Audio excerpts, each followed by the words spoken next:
Hey everyone. Today I wanted to talk to you all about Alcoholics Anonymous because 2 days ago I saw a video by Rebecca Watson and I commented on it. And also about a week and a half ago I went to an AA meeting myself. So I went to that AA meeting because I go to a lot of trainings and seminars and whatnot, and one particular instructor said that if I don't have a working knowledge of how Alcoholics Anonymous works, then I would have no credibility as an addiction counselor, something that I currently do. So I decided to familiarize myself with the way that they run their meetings and whatnot. So, problem that I've had with going before is that I don't believe in God. So, I imagine that a lot of people run into this issue when they are trying to look for help with an addiction, and they see AA or NA or CA or whatever. Part of the 12 steps is that it requires a belief in a higher power, and I know that some people will say, oh, well, it could be a doorknob, or it could be the group, or whatnot, but in the context of what's required of that higher power in all of the steps, and also in the traditions, if you were to read the, not just the 12 steps, but the 12 traditions, no. Anything but a supernatural being would not make sense in the context of those rules. So that's just another kind of get their foot in the door to make you maybe later on possibly believe in God. So no, just like Rebecca Watson said in her video, as a mental health professional and addiction counselor, and a godless person, I think AA has an element to it that is not appropriate for people who don't already have religion. And so it's a very hard spot that people are put in if they are not Christian, or at least not monotheistic. So what made it easier for me to attend this AA meeting is I actually discovered one that was for freethinkers, atheists, agnostics, and it's freethinkers in AA. And they meet in Denver at the Secular Hub, and I knew about them because they listed themselves on meetup.com. And what's funny about that is one of them had to actually go to the meetup, like list himself as going. So that kind of outs him as someone in recovery, because, this is an anonymous group, but at least one person had to take one for the team. So I thought that was kind of funny, because Meetup doesn't work in a way where you can have less than one person going to a meeting. And there was only the one that was listed as going, and then I said, okay, well, I'll go too. And then when I showed up, there was 20 people sitting around a couple tables. Because it's anonymous. They don't sign up before they go. So I've had problems with AA in the past that I've already talked about in previous videos. One of which I actually read out the chapter in the big book that's about atheism. And it's addressed in the Alcoholics Anonymous book. I'll link in the description box to me reading that chapter. And what I'll just say about it right now is it's full of the kind of apologetics that gets completely debunked and pwned on YouTube by newbie atheists every day on YouTube. Just the kind of argumentation that they had back then was, they were counting on the atheist not having a network of friends that talked to them about atheism, and not having somebody who was solidly having reasons for the conclusion that they came to. So reading it in our day and age, where you can easily Google some of the arguments that are in that chapter, it reeks of centuries old apologetics that doesn't work anymore. So it maybe convinced a lot of people in its heyday, though, through the 50s and 60s and 70s, but the internet, it's a thing.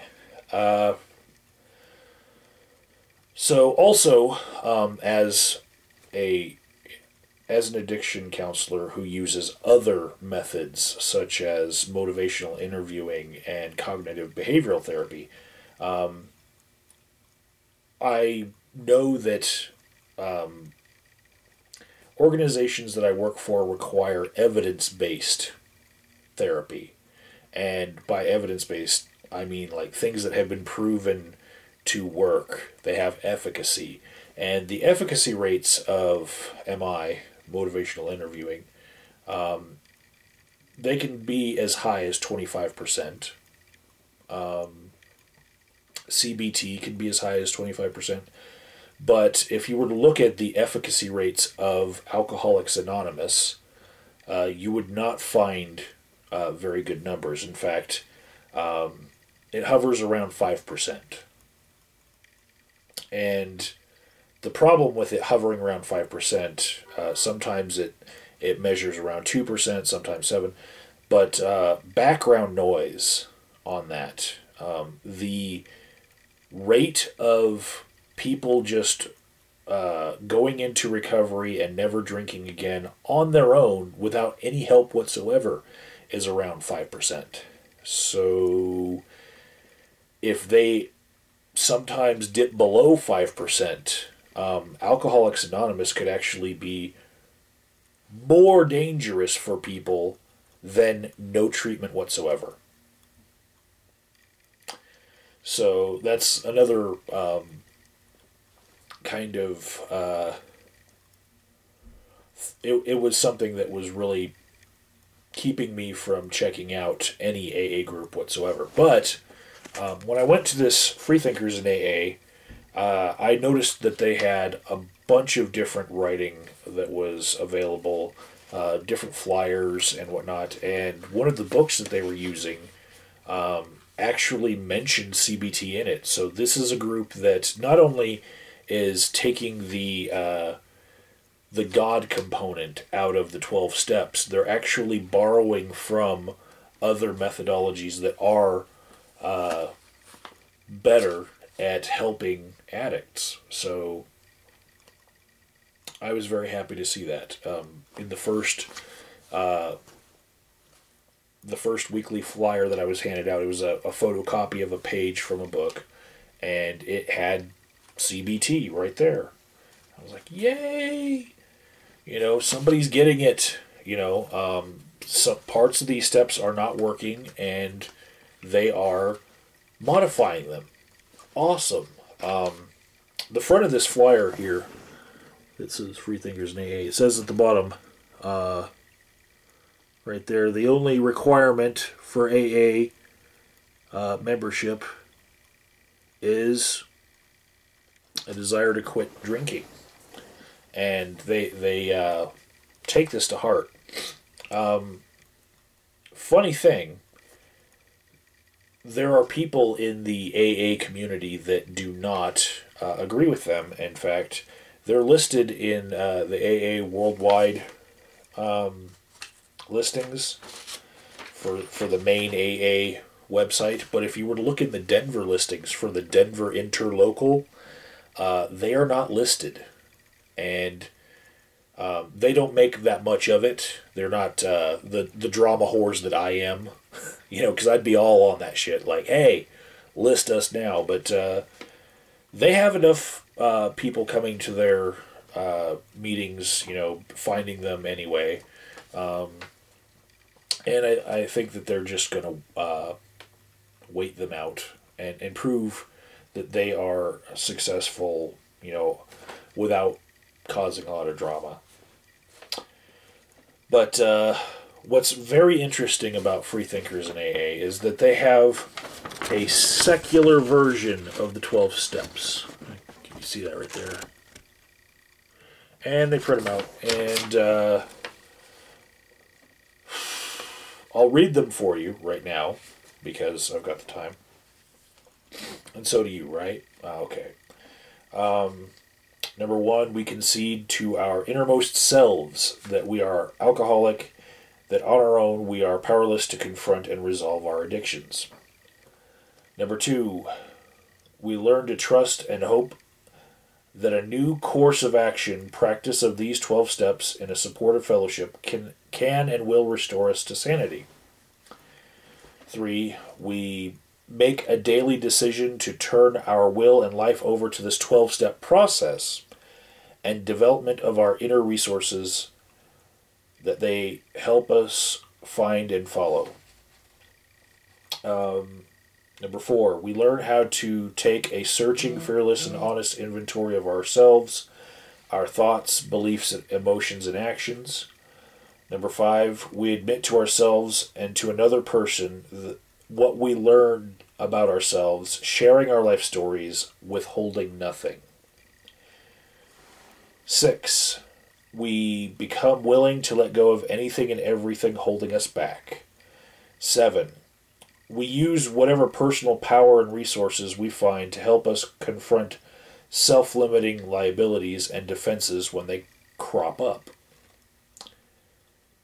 8, we list all persons we have harmed and become willing to make things right. 9, we make things right with all we have harmed wherever possible, except when to do so may injure them or others. 10, we continue to take a personal inventory and when we are wrong, promptly admit it.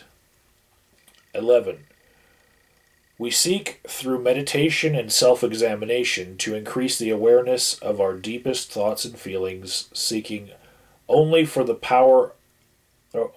knowledge of what is right and the power to carry that out.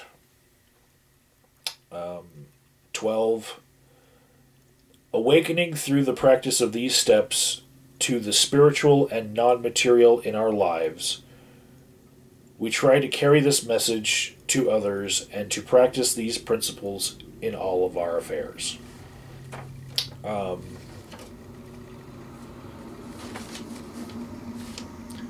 It's pretty stripped of the God requirements. It still does note in the last step, the 12th step. It still does speak of a spiritual thing, and you can ask yourselves the question: can atheists be spiritual?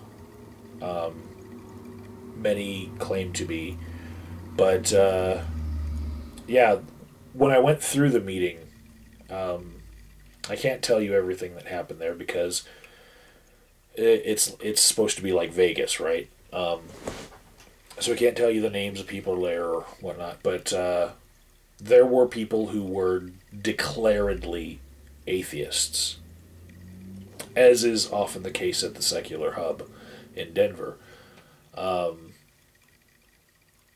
They came to this support group years ago, and it's been running for 2 years now, and some of them, their stories, they say that this group is what's keeping them from relapsing, which I think is awesome, that they have something of a support.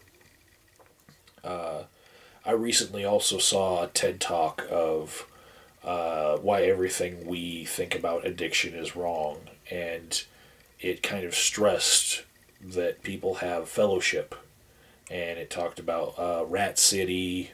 You know, if you know anything about psychology, you might have heard about it, and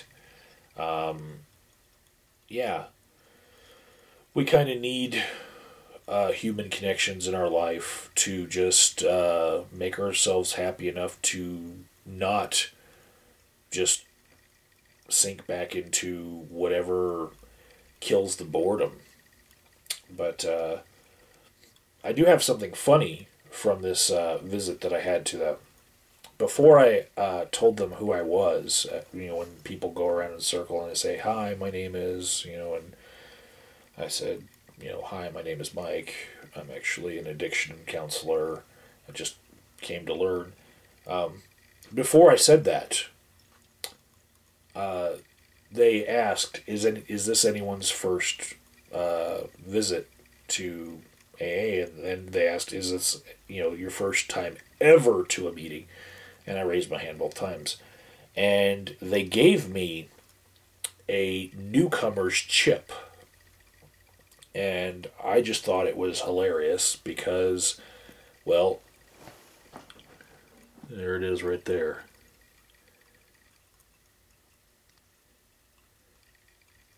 I just chuckled at that.